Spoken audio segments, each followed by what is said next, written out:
Hi everyone, welcome back to our channel. ఈరోజు వీడియోలో నేను ఒక సింపుల్ అండ్ బ్యూటిఫుల్ డిజైన్ అయితే మీకు చూపించబోతున్నానండి. దీనికి అయ్యే ఖర్చు 100 రూపీస్ లోపే, బట్ లుక్ మాత్రం చాలా చాలా యూనిక్గా చాలా బాగుంటుందన్నమాట.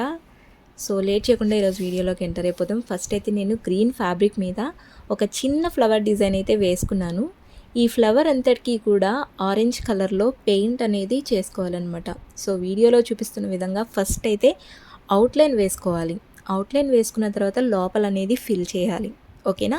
సో ఫస్ట్ అవుట్లైన్ అయితే నీట్గా వేసేసుకుందాం, అండ్ తర్వాత లోపల ఫిల్ చేసేస్తున్నాను. ఇది మొత్తం కంప్లీట్ చేసి నేను మీకు చూపిస్తానండి. జస్ట్ ఫిల్ చేసేటప్పుడు కూడా ఎలా పడితే అలాగా అడ్డదిడ్డంగా వేయకుండా అంతా కూడా ఒకే డైరెక్షన్లో నేను సెంటర్ వైపుకు వేస్తున్నాను కదా, అలాగే 3 పెటల్స్ కూడా సెంటర్ వైపుకు వచ్చేటట్టుగా వేసుకోవాలి. ఓకే, ఇది కొంచెం డ్రై అయిన తర్వాత మిడిల్లో నేను ఎల్లో కలర్ పెయింట్ తోటి ఇలా రౌండ్ అనేది వేసుకుంటున్నాను. ఇక్కడ నేను మీకు తెలియాలని కొంచెం పెద్దగా వేశాను, బట్ చిన్నగా వేసుకోండి, ఓకేనా. రౌండ్ అనేది కొంచెం చిన్నగా వేసుకుంటే సరిపోతుంది. అండ్ ఇప్పుడు నేను ఆరెంజ్ కలర్లో ఉండే సీడ్ బీడ్స్ తీసుకున్నాను. కావాలంటే ఇక్కడ మీరు గ్లాస్ బీడ్స్ కూడా తీసుకోవచ్చు, లేదంటే కట్ బీడ్స్ కూడా తీసుకోవచ్చు, అది పూర్తిగా మీ ఇష్టం.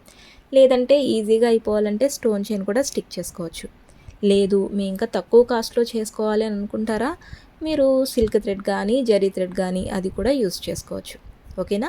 సో ఇక్కడ నేనైతే orange colour seed beads use చేసి అవుట్లైన్ అంతా కూడా వీడియోలో చూపిస్తున్న విధంగా కుట్టేసుకుంటున్నాను. మొత్తం కంప్లీట్ అయిపోయిందండి. చూసారా, మనకి బ్యూటిఫుల్ ఫ్లవర్ అయితే రెడీ అయిపోయింది. ఇక సెంటర్లో గ్లూ అనేది పెట్టి ఇక్కడ నేను వైట్ కలర్ కుందన్ అయితే స్టిక్ చేసేసాను. ఇప్పుడు నేను ఏం చేస్తున్నా అంటే సిల్వర్ కలర్లో ఉండే కట్ బీడ్స్ తీసుకున్నాను. వీడియోలో చూపిస్తున్న విధంగా నీడిల్లోకి కట్ బీడ్స్ అయితే ఎక్కించుకుంటున్నాను. ఇక్కడ ఇది హ్యాంగింగ్ లా పెడుతున్నాను అనమాట. మనకి ఎంత పొడవు ఉండాలి అని అనుకుంటున్నామో అన్ని బీడ్స్ ఎక్కించుకోవాలి చూసుకుని, ఓకే. ఇక లాస్ట్లో ఒక గోల్డ్ బీడ్ అనేది ఎక్కించుకొని ఆ గోల్డ్ బీడ్ని లీవ్ చేసేసి మిగతా అన్ని బీడ్స్లోంచి కూడా మళ్ళీ ఈ నీడిల్ అనేది పైకి తీసుకొచ్చి కింద గుచ్చేసి మనం అక్కడ నాట్ వేసేస్తే మనకి బ్యూటిఫుల్ ఫ్లవర్ అయితే రెడీ అయిపోతుంది విత్ హ్యాంగింగ్. ఈ విధంగా మనకి బ్లౌజ్లో ఎక్కడెక్కడ కావాలో ఫ్లవర్స్ అక్కడ వేసేసుకుంటే మనకి ట్రెండీగా ఉండే ఒక బ్యూటిఫుల్ బ్లౌజ్ అయితే రెడీ అయిపోతుంది. డిజైన్ కంప్లీట్ అయితే ఎలా ఉంటుందో కూడా పిక్ యాడ్ చేస్తాను చూడండి. ఇది నెక్ పార్ట్ అనమాట, బ్యాక్ సైడ్.